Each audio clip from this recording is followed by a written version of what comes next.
cieux. Il y a la gloire de Dieu dans le royaume des cieux. Il y a des bénédictions cachées dans le royaume des cieux. Il y a de la paix dans le royaume des cieux. Il y a le nom nouveau que Dieu t'a donné sur le pied dans le royaume des cieux. Il y a des références des initiés dans le royaume des cieux. Il y a des places dans le royaume des cieux. Il y a des gloires dans le royaume des cieux. Il y a des filles dans le royaume des cieux. Et l'Esprit est là pour te conduire pour que tu puisses saisir ces choses. Pourquoi? La Bible dit à ceux qui l'ont reçu, il leur a donné le pouvoir de devenir enfants de Dieu. Être enfant de Dieu était quoi? Était pouvoir. Être enfant de Dieu n'est pas une chose ordinaire. Être enfant de Dieu n'est pas une chose naturelle. Être enfant de Dieu est une chose extraordinaire. Est une chose exceptionnelle. Être enfant de Dieu te qualifie. Être enfant de Dieu te donne de la valeur. Être enfant de Dieu te repositionne. Être enfant de Dieu t'élève. Être enfant de Dieu te transforme dans une dimension élevée. Être enfant de Dieu est une position que tu dois défendre. Être enfant de Dieu est une position que tu dois garder. Être enfant de Dieu est une position que tu dois sécuriser. C'est quand un enfant de Dieu en 10 000 en avance, 10 000 en avance, je ne suis pas atteint. C'est quand un enfant de Dieu en dit qu'on est caché dans sa maison, dans le rocher éternel. Être enfant de Dieu est une grâce infinie. Être enfant de Dieu est une grâce qui ne sera jamais comparable à l'homme le plus riche de la terre. Tu peux être le plus riche de la terre, mais tu n'as pas le pouvoir d'être un enfant de Dieu. Tu es encore petit, tu es encore un enfant, parce que tu as besoin du pouvoir de devenir enfant de Dieu. Ce pouvoir te donne le pouvoir d'écraser la tête du serpent. Ce pouvoir te donne la capacité de maintenir l'ennemi sur tes pieds. Ce pouvoir te donne la domination sur le monde des ténèbres. Ce pouvoir te donne la révélation des choses spirituelles. Ce pouvoir te donne la vision de l'aigle. Ce pouvoir te donne la domination de lion. Ce pouvoir-là. Laissez-moi être enfant de Dieu.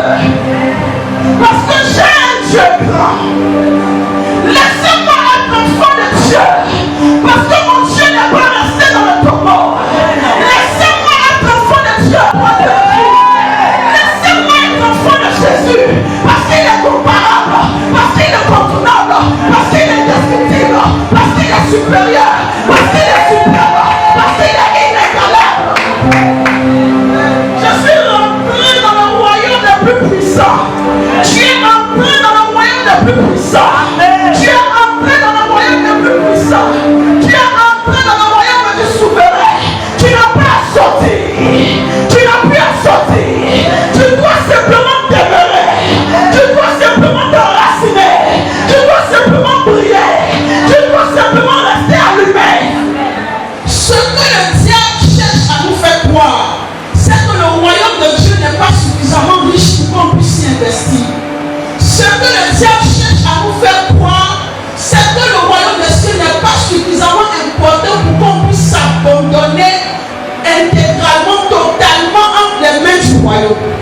Mais au travers de cet enseignement, Dieu veut nous faire comprendre. Je ne peux pas dire que nous allons pouvoir en détail parler de toutes les richesses du royaume, mais nous allons par la grâce de Dieu essayer de toucher des points qui vont nous faire comprendre que dans le royaume dans lequel le Seigneur Jésus-Christ nous a appelés, dans le royaume dans lequel le Seigneur Jésus-Christ nous a attirés, est un royaume qui ne manque pas de richesse. Amen.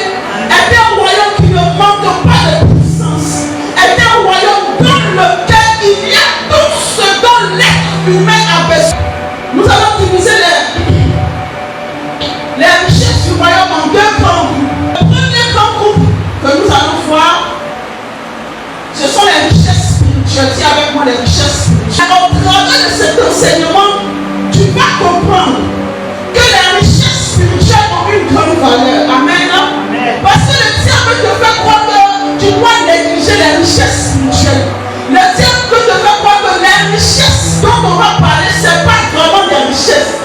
Ce n'est pas des choses qui sont importantes. Mais quand tu vas suivre cet enseignement, tu vas comprendre que tu es riche de la gloire de Dieu. Amen. Tu es riche de la présence de Dieu. Amen. Tu es riche de la chose de Dieu. Et quand tu comprends qu'avant même que nous arrivions au deuxième point, qui sont les richesses matérielles,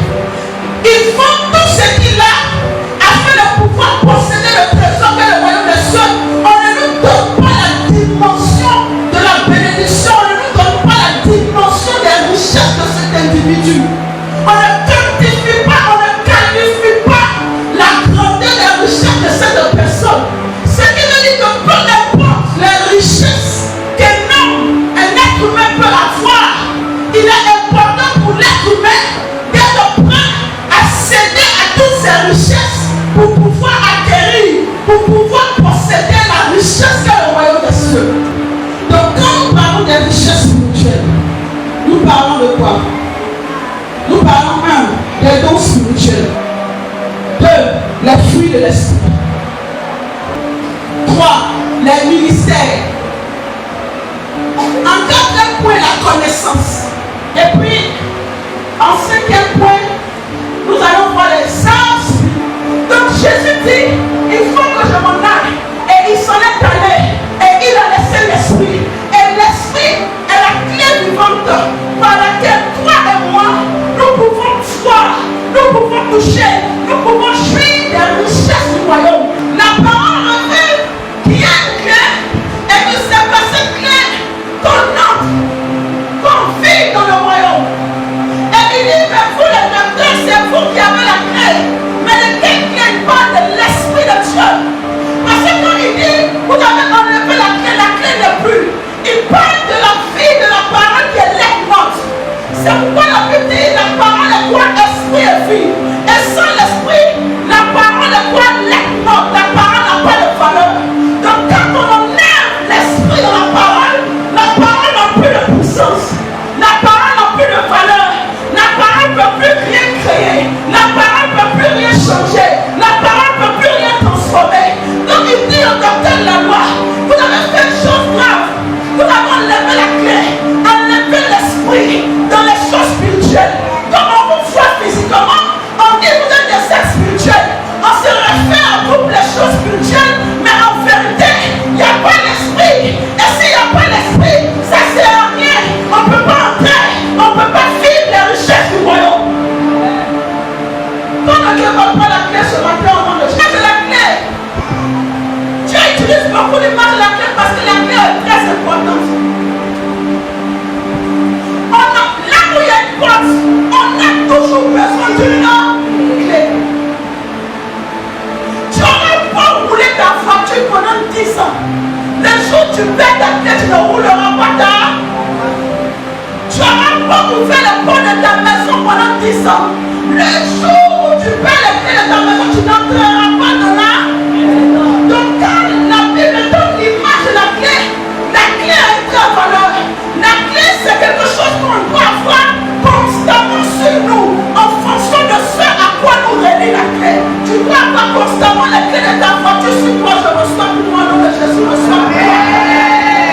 Tu dois avoir constamment la clé de ta maison sur toi. Je reçois pour moi, tu reçois pour moi. Tu dois avoir constamment la clé des choses dont tu as constamment besoin. Et même quand tu te rends compte qu'arrivé à un moment donné, tu n'en as pas besoin, tu gardes précieusement la clé.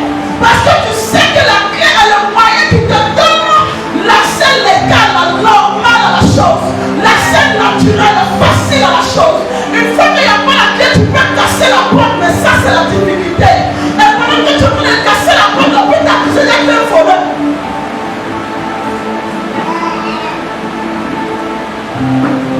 Donc vous comprenez là, quand la Bible donne l'image de l'esprit de Dieu comme la clé, on ne peut pas, alors on ne peut pas faire une journée sans l'esprit de Dieu. Au travers de ce message, l'esprit sera répandu sur nous pour que nous puissions porter des fruits et jouir des fruits que nous avons portés au nom suprême de Jésus. Amen. Et la Bible ne se limite pas au verger. Et la Bible dit ensuite, et que le verger soit considéré comme une forêt. Amen. Donc c'est une dimension d'abondance. Je relâche cette dimension d'abondance sur ta vie. C'est une dimension d'expansion exponentielle. Amen. C'est une grande dimension d'élargissement. Quand on parle de forêt, on parle d'étendue d'arbres à perte de vue. Amen. On ne peut pas s'arrêter à un point A et voir le bout d'une forêt. Non. Pour voir l'étendue, la largeur, la longueur d'une forêt, il faut survoler la forêt. Amen. Les ennemis vont survoler ta vie pour être capable d'apprécier la richesse que Dieu a fait déborder dans ta vie. Dis amen. Et ça tombe sur ta tête au nom de Jésus. L'étendue de bénédiction de Dieu sur ta vie ne pourra pas te percer d'un point A à un point B. Cela sera comme une forêt qu'on va devoir parcourir en l'air. Tu reçois ça tout sur toi au nom de Shalom. Dieu vous bénisse à dimanche prochain.